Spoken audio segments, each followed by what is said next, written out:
Paz do Senhor, alunos da Faculdade de Betel. Essa será a nossa 6ª aula de Teologia do Antigo Testamento. Antes, porém, façamos uma oração. Pai, em nome de Jesus Cristo, seu amado Filho, que é poderoso e fiel, em cuja presença nos encontramos nessa noite. Nós lhe somos gratos pelo dia que se passou e por essa noite, esse momento de aprendermos a Tua Palavra. E te pedimos, meu Senhor, que o Senhor capacite o nosso coração e a nossa mente para o aprendizado da Tua Palavra, para que nós possamos guardá-la no nosso coração, para não pecarmos contra Ti. Teologia do Antigo Testamento, 6ª aula. Qual a importância do período pós-cativeiro para a teologia? Nós teremos nessa aula 3 objetivos. Primeiro, conhecer a importância do período pós-cativeiro para a teologia. Segundo, analisar os temas teológicos do período pós-cativeiro.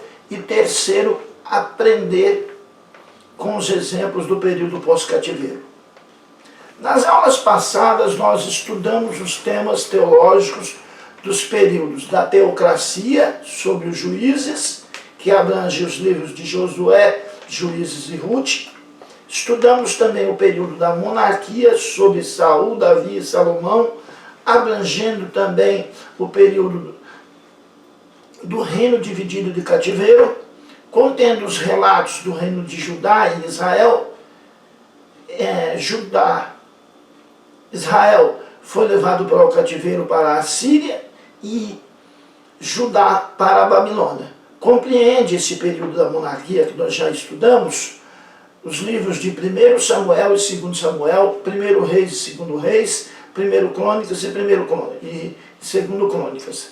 Nessa aula, nós estudaremos os temas teológicos do período do pós-cativeiro, sobre Zorobabel, Esdras e Neemias, em conjunto com os profetas contemporâneos Ageu, Zacarias e Malaquias. Compreende os livros de Esdras, Esther e Neemias. Pois bem, os livros de Esdras e Neemias não revelam especificamente o seu autor. Provavelmente foram escritos como uma obra só e apresentam os acontecimentos da restauração na metade do século V. Ok? Os livros de Esdras e Neemias não apresentam especificamente os seus autores. A data possível de inscrição é a metade do V século e o assunto principal é a restauração, é o retorno do cativeiro. O povo de Judá retornou do cativeiro, mas ainda sob o governo persa. Os judeus que viviam na Babilônia, que haviam sido levados para lá 70 anos, receberam permissão do governo persa para retornar da Babilônia e reconstruir Jerusalém, reconstruir o templo, reconstruir a sua pátria. A liderança era uma liderança capaz, a liderança de Esdras e Neemias. E eles tiveram o apoio dos profetas Ageu, Zacarias e Malaquias, que eram bastante ativos nessa época do pós-cativeiro, nessa época de restauração. Além de descrever as estruturas físicas, esses livros eles também relatam a reconstrução da vida social e religiosa do povo de Deus. Esdras dedica-se a eventos que ocorreram na terra de Israel na época do retorno. Esdras dedica-se a eventos que aconteceram na terra de Israel na época do retorno da Babilônia e nos anos seguintes, cobrindo um período de aproximadamente um século, começando em 538. A ênfase de Esdras é o templo, é a reconstrução do templo. O livro contém registros genealógicos extensos. É extensa a genealogia que aparece no livro de Esdras. E o objetivo principal é estabelecer uma ligação entre os sacerdotes que voltaram do cativeiro e Arão, dando assim continuidade ao que determinava a lei de Moisés, que os sacerdotes teriam que vir da tribo de Levi, da família de Arão.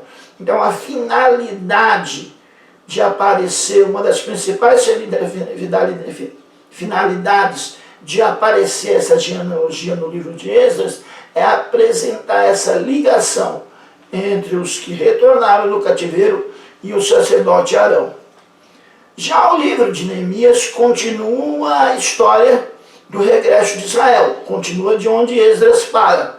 A história do regresso de Israel, do cativeiro babilônico e da reconstrução do Templo de Jerusalém. Vejamos então alguns temas teológicos no livro de Esdras. Nós vemos no livro de Esdras uma continuação do tema bíblico do remanescente do povo de Deus. Esdras, ele dá continuidade ao tema, ao fato teológico de que Deus sempre guarda para si um remanescente. Desde a família de Noé, a família de Ló, no caso de Sodoma e Gomorra, os 7.000 profetas que foram guardados da perseguição de Jezabel e Acabe, que é claro na Bíblia que Deus sempre guarda para si um remanescente, e o livro de Esdras dá continuidade nesse tema. Quando os israelitas foram levados para o cativeiro no Egito, Deus resgatou o seu remanescente e os levou para a terra prometida. Eles foram também cativos no Egito, entraram no Egito como convidados. Mais tarde levantou-se um rei que não conheceu José e eles se tornaram cativos no Egito. Deus os tirou do Egito, eles peregrinaram por 40 anos no deserto, a geração que saiu morreu, mas Deus preservou para si um remanescente. Josué, Caleb e aqueles que nasceram no deserto foram um remanescente que Deus reservou para si daqueles que foram cativos na terra do Egito. Cerca de 50.000 pessoas retornaram da Judéia. 50.000 pessoas aproximadamente retornaram da Judéia após o cativeiro babilônico, após completar-se os 70 anos de cativeiro que Jeremias havia profetizado. Nós vemos isso em Esdras, no capítulo 2, do versículo 64 até o 67. E quando nós comparamos com o número de Israel durante seus dias de prosperidade sob o rei Davi, nós vemos que restou apenas um remanescente. O número é bem menor. Então esse tema do remanescente, ele é levado também para o Novo Testamento, onde Paulo diz que assim, pois, também agora, no tempo de hoje, sobrevive um remanescente segundo a eleição da graça. Romanos capítulo 11, versículo 5, retoma o tema do remanescente, tão presente no Antigo Testamento, tão presente no período pós-cativeiro, e diz que o remanescente que sobrevive agora, sobrevive segundo a eleição da graça. Ao longo de todas as gerações, desde Cristo, há um remanescente dos fiéis cujos pés encontram-se na estrada estreita que conduz à vida eterna. Desde que Cristo morreu, ressuscitou, foi assunto aos céus, a igreja foi perseguida e sempre restou, como restou de Israel, sempre restou da igreja um remanescente, conforme o que se depreende de Mateus capítulo 7, versículos 13 e 14. Embora a maioria das pessoas dos dias de Jesus tenha rejeitado restou um conjunto de pessoas a quem Deus tinha reservado e preservado de seu Filho na aliança da graça. Então Cristo foi rejeitado pela maioria das pessoas na sua época.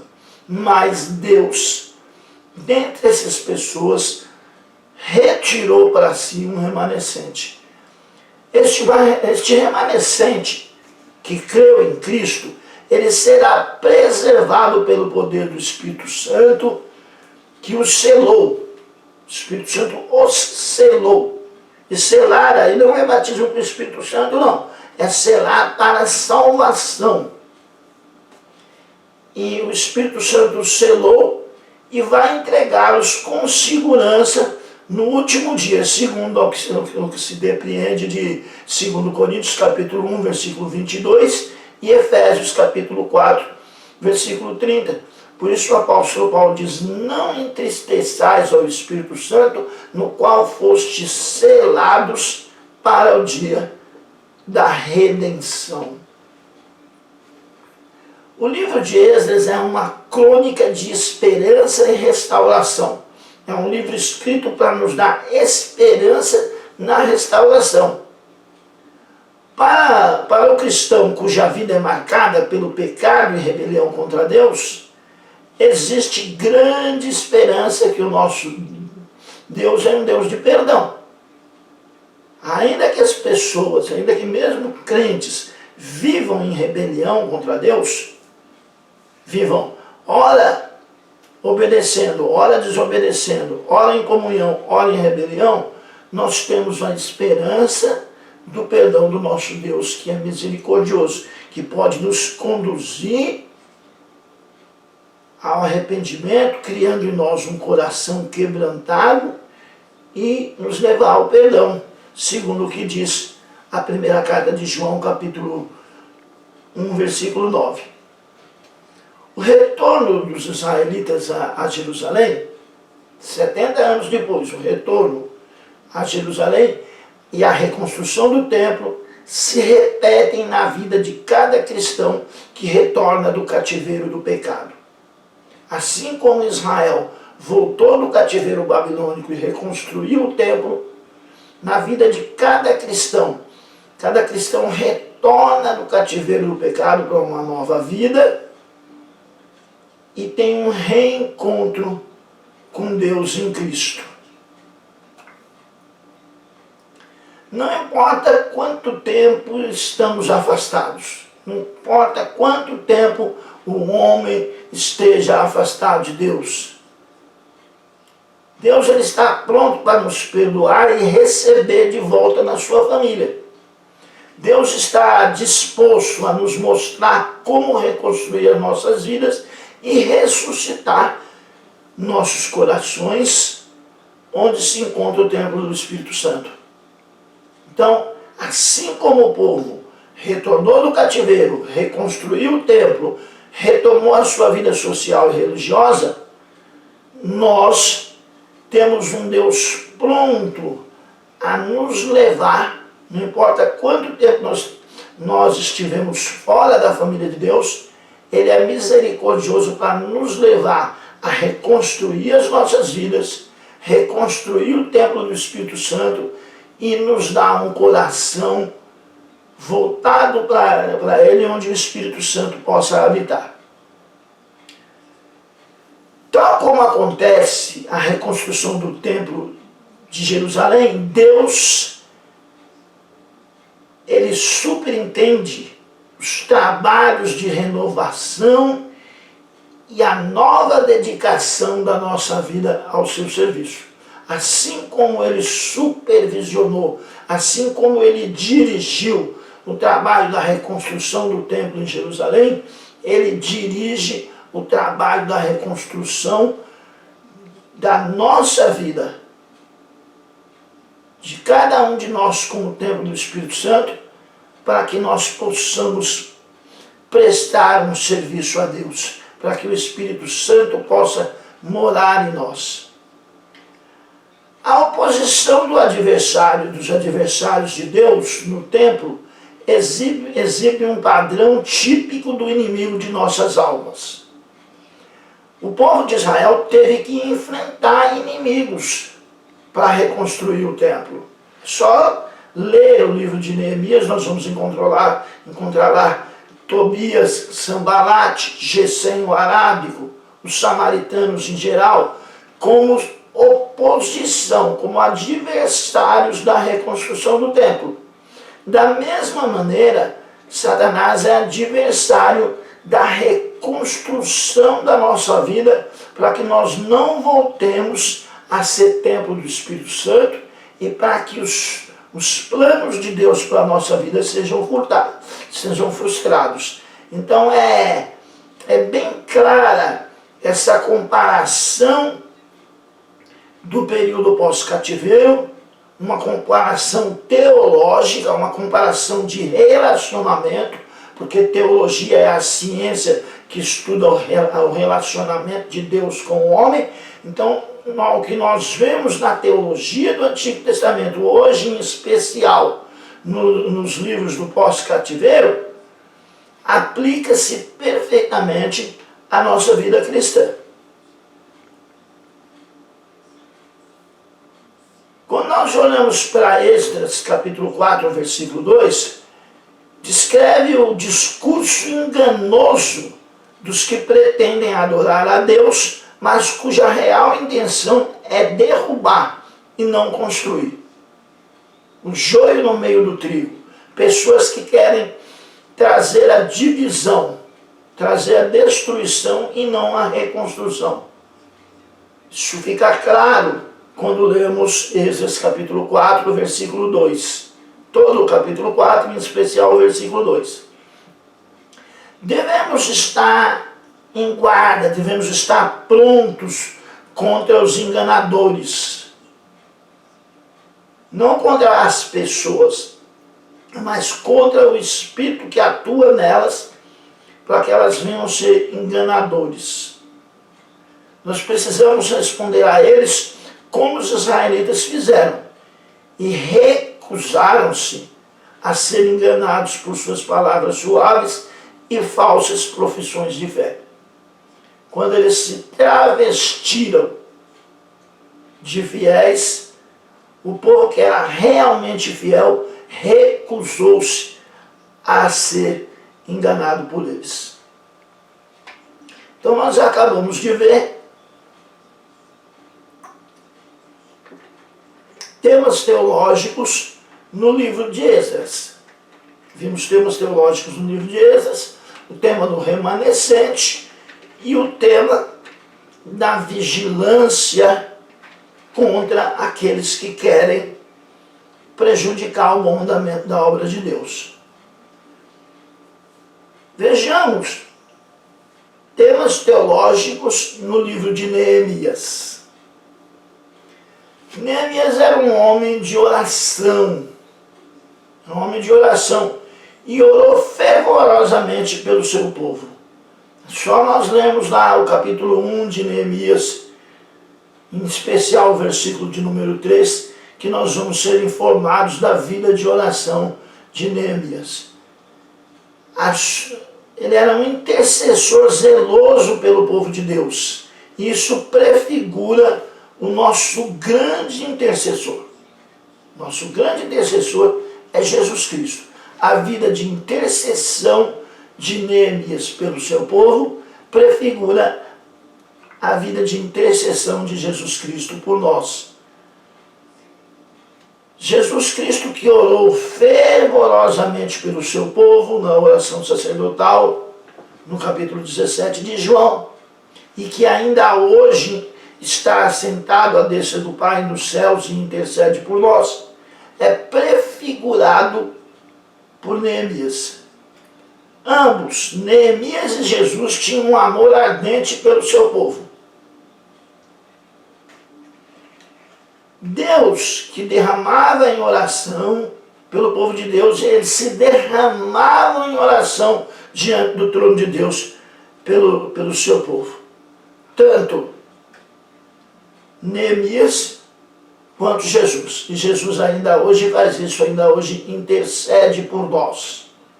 Mas aí nós notamos também a doutrina da Trindade, quando diz que o Espírito Santo também intercede por nós com gemidos inexprimíveis. A mesma Bíblia que diz que Jesus Cristo é o único intercessor, é o único mediador entre Deus e os homens, em Atos do capítulo 4, versículo 12, é a mesma Bíblia que diz que o Espírito Santo intercede por nós com gemidos inexprimíveis. Então nós notamos aí a doutrina da Trindade. E notamos que Neemias, ele prefigura Cristo como intercessor. Neemias levou os israelitas a um grande respeito e amor pelo texto das Escrituras.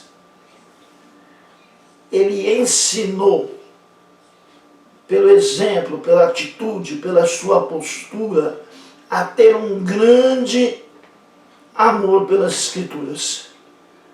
Ele tinha um desejo de ver Deus ser honrado, desejo de ver Deus ser glorificado. Então ele conduziu os israelitas a uma fé viva, a uma obediência que o Senhor havia desejado para eles desde tanto tempo. Ele ajuda a construir, pelo exemplo, pela atitude, pela vida de oração, pela dedicação, ajuda o povo a construir uma vida de fé e de obediência a Deus, que sempre foi o desejo de Deus para o seu povo. Vejamos então o exemplo. Da mesma forma que Neemias agia assim, os cristãos devem amar e respeitar a verdade das Escrituras. Devem memorizá-la, devem guardá-la no coração para não pecar contra Deus, como diz o salmista. Eles devem também meditar nela de dia e de noite, como Deus disse para Josué: medita nesta palavra de dia e de noite. Eles devem aprender a depender dela para o cumprimento de todas as suas necessidades espirituais. Então nós devemos aprender, com Neemias, a amar a palavra de Deus e a depender dela em tudo quanto formos fazer. Então nós vamos aprendendo. Aprender teologia do Antigo Testamento é aprender tanto na teoria quanto na prática os exemplos de fé, de obediência, de dedicação dos personagens do Antigo Testamento para a nossa vida cristã prática. Isso é aprender teologia do Antigo Testamento. Segundo Timóteo capítulo 3, versículo 16, nos diz: toda a Escritura é inspirada por Deus e útil para o ensino, para a repreensão, para a correção, para a educação na justiça, a fim de que o homem de Deus seja perfeito e perfeitamente habilitado para toda boa obra. Segundo Timóteo 3,16.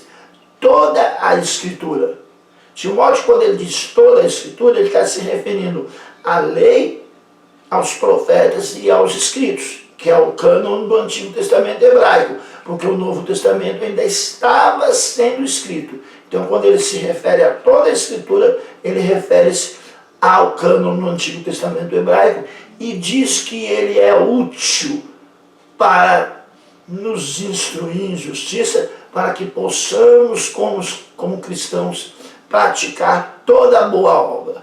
A obra não salva, mas a obra deve ser... A boa obra não salva, mas a boa obra deve ser o produto da fé, a confirmação da fé do cristão verdadeiro. Se nós quisermos ter a mesma experiência de renascimento espiritual que os israelitas tiveram, que está registrada no capítulo 8 de Neemias, dos versículos 1 a 8, nós devemos conhecer a palavra de Deus. Devemos conhecer. O profeta Oséias diz que o povo é destruído, ou foi destruído, porque lhe faltou conhecimento. Se nós quisermos experimentar um verdadeiro renascimento espiritual, um verdadeiro renascimento espiritual, um verdadeiro avivamento, nós precisamos primeiro conhecer a palavra de Deus. profeta Abacuque diz isso claramente no seu livro, quando ele diz: eu ouvi a tua palavra e temi. Aviva, Senhor, a tua obra. Só depois de ouvir a palavra do Senhor, a palavra dele despertar nele o temor, foi que ele desejou o avivamento verdadeiro. Ele diz: eu ouvi a tua palavra e temi. Aviva, ó Senhor, a tua obra no meio dos anos. No meio dos anos a notifica, torna-a conhecida. Então, não há renascimento espiritual, não há avivamento sem verdadeiro conhecimento da palavra de Deus. Isso se sabe desde o Antigo Testamento. Cada um de nós deve ter compaixão genuína por outras pessoas que estão sofrendo com dor física ou espiritual. Na reconstrução dos muros da cidade, que é registrada em Neemias, nós vemos a cooperação entre as classes sociais. O verdadeiro cristão, ele precisa se compadecer daqueles que têm dificuldades espirituais e dificuldades físicas. Principalmente no momento em que nós estamos atravessando, é o momento de que nós devemos demonstrar compaixão genuína pelas outras pessoas. Isso é uma característica do cristão. Foi uma característica do verdadeiro israelita e deve ser uma característica do verdadeiro cristão, da igreja, do novo Israel. Sentir compaixão, no entanto, é não fazer nada para ajudar que não tenha fundamento bíblico.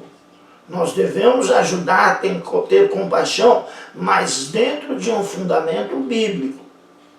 Nós não devemos criar coisas que não estão na Bíblia a título de compaixão.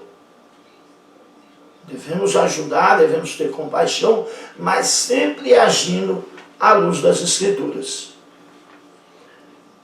Às vezes pode ser necessário abrir mão do nosso próprio conforto a fim de ministrar corretamente aos outros. Às vezes nós temos que abrir mão do nosso conforto. Muitas vezes nós, em uma viagem missionária, talvez seja necessário que nós nos hospedemos em um lugar que não seja que não haja tanto conforto, mas para poder fazer a obra de Deus, pode ser que seja necessário nós abrirmos mão do nosso conforto. O apóstolo Paulo, ele chegou a dizer que ele estava disposto a gastar-se e a deixar-se gastar pela obra de Deus. Nós temos que acreditar totalmente em uma causa. Nós temos que acreditar totalmente na causa de Cristo na terra. Antes de darmos o nosso tempo, de darmos o nosso dinheiro, de abrir o nosso coração, para que nós não venhamos a ficar decepcionados quando praticamos a compaixão, quando praticamos a compaixão, quando praticamos a misericórdia, a boa obra. Nós devemos ter certeza da orientação de Deus para não ficarmos decepcionados. Quando nós permitimos que Deus ministre, que Deus trabalhe através de nós, até os incrédulos saberão que a obra é de Deus. Quando nós fizermos as coisas, exercermos a misericórdia que a Bíblia Sagrada nos ensina, orientado por Deus, até mesmo os incrédulos perceberão que há algo diferente naquilo que estamos fazendo, perceberão que há algo diferente na obra, e muitos chegarão a reconhecer que a obra que está sendo executada é verdadeiramente de Deus.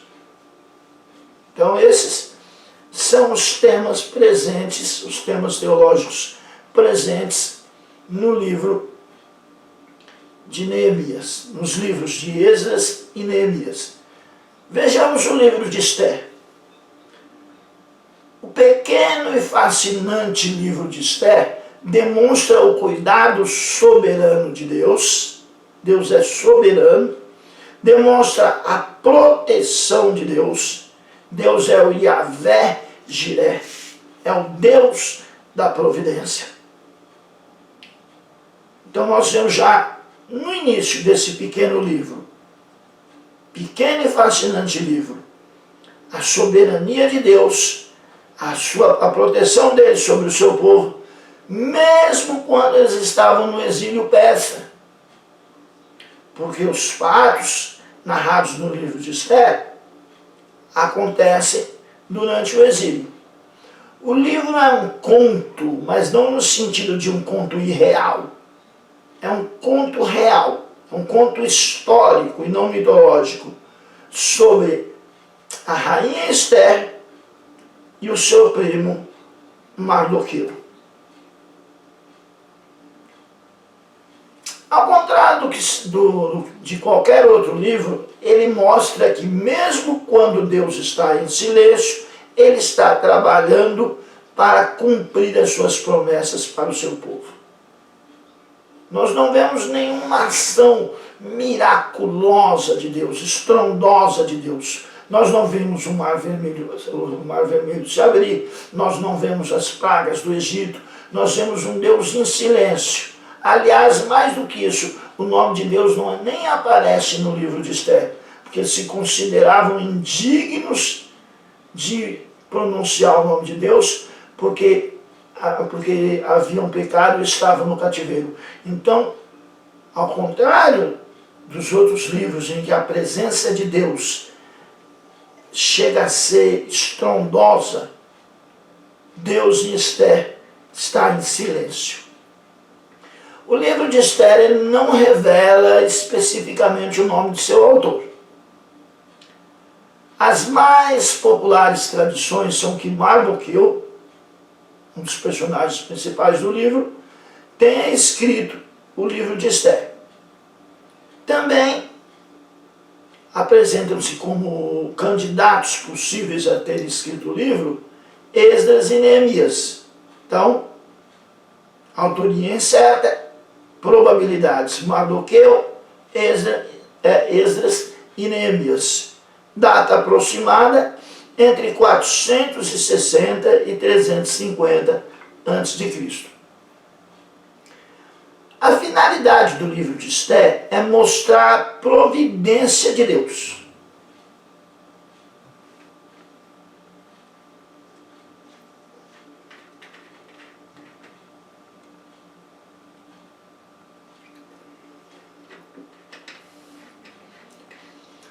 Então, só relembrando, como já disse antes, Deus no livro de Esther é o Deus da providência, é o